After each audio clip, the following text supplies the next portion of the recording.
دا څنګه قانون دی چې دلته په رښتیا ویلو باندې پابندي ده. موږ مسلمانان خلک یو، موږ ته الله پاک حکم راکړی دی چې تاسو به رښتیا وایاست، او دلته پنجابی ما ته وایي چې ته به رښتیا نه وایې، ته به غل ته غل نه وایې، ته به قاتل ته قاتل نه وایې، ته به دهشتګرد ته دهشتګرد نه وایې. موږ هیڅکله دا نسو کولی. زما د وطن غلطه دلته د واڼه ګاډرې تا وړي دي، دلته چیر تا وړی دی، تا دلته د زنانو سونې وړي دي، تا دلته نغلاوې کړي دي، تا دلته خلک وژلي دي. زه به څنګه ستا نوم نه اخلمه، زه به خامخا ستا نوم اخلمه. د دې دهشتګردۍ شاته، د دا لوټمار شاته، د دې اپریشنو شاته، د دې 33 ارب ډالر شاته دا د پاکستان فوج و، دا د پنجاب پالیسي وه. دا به موږ خامخا وایو، خپل دا کام ته بیخیو. بسم الله من الشیطان الرجیم، بسم الله الرحمن الرحیم. د پښتون تحفظ مومنټ ډیر قدرمن مشر منظور احمد پښتین، ورسره علي وزیر صاحب، دلته ناست ملا بارام اخوند، وهاب کاکړ، او دلته په سټیج ناست ډیر قدرمن مشران، او دلته راغلي همزولو مشرانو، ستاسو د ټولو په اجازه. عزیزانو، تاسو ته معلومه ده پښتون تحفظ مومنټ د تیر 2.5 کالو نه د پښتانه قام د حقوق آواز اوچت کړی دی.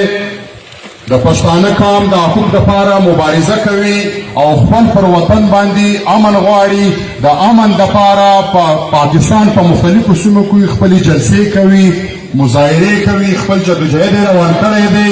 او دا جدوجهد صرف تر جلسو او تر مظاهرو تر حده پورې نه دی. تاسو ته معلومه ده چې د پښتون تحفظ مومنټ مشران او ملګري د دې کام دپاره، خپل د وطن د امن دپاره جیلو ته تللي دي، په خپلو سینو باندې ګولۍ خوړلې دي. ستاسو د دې واړه سیمې نه زموږ ډېر بهادر ځوان سردار عارف وزیر، هغه د دې کام دپاره خپل په سر کې ګولۍ یخې کړې. د هغه بل یو هېڅ هم مقصد نه و. د دې کام سیالي یې غوښته، د دې کام جګه شمله یې غوښته. زموږ د جنوبي پښتونخوا ملي شهید ارمان لوني د دې کام دپاره خپل سر قربان کړو، او زموږ دلته په خړ کمر کې او داسې مختلفه شهیدان. د دې بل یو مقصد نه دی، دا نه دلته د سیاست شوقیان دي، نه دا دلته د پارلمان دپاره دا جدوجهد کوي. دا صرف خپل د کام سیالي غواړي، خپل د کام حقوق غواړي، او خپل د پلارو د نیکو هغه جګه شمله برته ساتل غواړي چې دلته دا پنجابی ریاست نه و راغلی. دلته چې پښتنو کم سیال ژوند کوي، د هغه دپاره دا حایل شروع دي. او عزیزانو، دلته تاسو وینئ پر هر یو کیلومتر باندې دلته چیک پوسټونه دي. دلته د پنجاب څخه راغلي خلک ولاړ دي، زموږ پښتونخوا وطن یې نیولی دی. پر هر ځای باندې له موږ نه تپوس کوي، زموږ مشران راګرځوي، زموږ ځوانان راګرځوي. او مقصد یې دا دی چې موږ دلته دهشتګردي ختموو. موږ به دا ورته ووایو که تاسو دهشتګردي ختموئ، د دهشتګردانو تر ټولو غټې اډې په پنجاب کې دي. د دې پالیسي په لاهور کې جوړېږي، هلته ورشه دغه چکپوسټونه جوړ کړه. ما په وطن کې هېڅ دهشتګردي نشته. پښتونخوا وطن ډېر د امن وطن دی، ډېر د محبت وطن دی.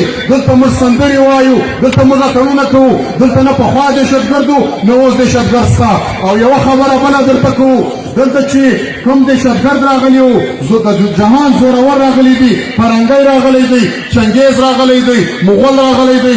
تاسو د دغه واړه خاوره وشیندئ، د هغو ککریانو به دلته ښخې وي. نو نن موږ دا پنجابي ته وایو که تا دلته خپله قبله نه کړه دوسته، دا جنګ زما د وطن نه کو ختم. په والله بیا به ووینې چې د دې واڼه په ډبرو کې به موږ د دا پنجابي ککرۍ هم ښخوو. موږ خپل په وطن باندې نه کړو.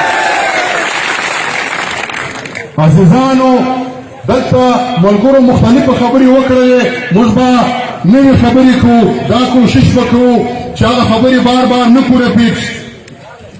عزیزانو، دلته یو ملګري اشاره وکړه چې دلته یې وړ مورز بل پاس کړی دی چې څوک هم دلته په ریاستي ادارو یا د فوج خلاف ګایېږي نو هغه به داسې جرمانې وي.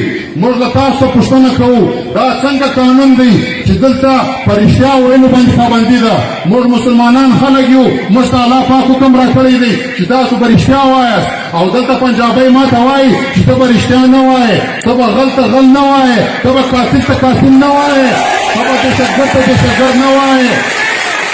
موږ هېڅکله دا نسو کولی زما د وطن غلطی دلته د واڼه ګاډرې تا وړي دي دلته چیر تا وړی دی تا دلته د زنانو سونې وړي دي تا دلته نغلاوې کړي دي تا دلته خلک وژلي دي زه به څنګه ستا نوم نه اخلمه زه به خامخا ستا نوم اخلمه د دې دهشتګردۍ شاته د دا لوټمار شاته د دې اپریشنو شاته د دې 35 ارب ډالر شاته دا د پاکستان فوجو دا د پنجاب پالیسي وه دا به موږ خامخا وایو خپل دا کام ته بیخیو خپل غله به ورته معلومو عزیزانو وخت دلته کم دی مشران نور هم ډېر ناست دي خدا یوه خبره تاسو ته کوو دا په ډېره ایمانداري درته کوو چې ډېر وخت نه بعد په پښتانه کام کې د منظور پښتون رقم رهبر راپورته سوی دی او د پی ټي ایم غوندې تحریک راپورته سوی دی موږ تاسو ته دا بروسه درکوو موږ ته چې خپلو کومو پلرونو او نیکو کومه نظریه را کړې ده کومه زموږ روزنه یې کړې ده موږ په ډېره ایمانداري درته وایو چې د نن په میدان کې به د جنوبي پښتونخوا پښتانه ستاسو نه یو قدم مخکې وي شاته به نه وي همیشه به تاسو سره پر څنګ باندې ولاړ وي تاسو وارخطا نه کوئ اوس لر او بر پښتون کام سره یو سوی دی هغه لوبې اوس ختمې شولې چې ده به دلته په وزیرستان کې پښتانه وژل دلته بیا زموږ وطن لوټوي او بیا به په ټي وي باندې دا پټیانې چلولې چې موږ د دهشتګردانو خلاف اپریشن کوو دروغ به یې ویل نن پښتون سره یو سوی دی د منظور پښتون په مشري کې چې هر چیرې ظلم کېږي د جنوبي پښتونخوا پښتانه به ستاسو په څنګ باندې شانه به شانه ولاړ وي ډېره مننه کور مو ودان موږ ته مو عزت راکړو موږ به دلته درانه کړو الله پاک دې تاسو عزتمند کړي قدرمن اوسئ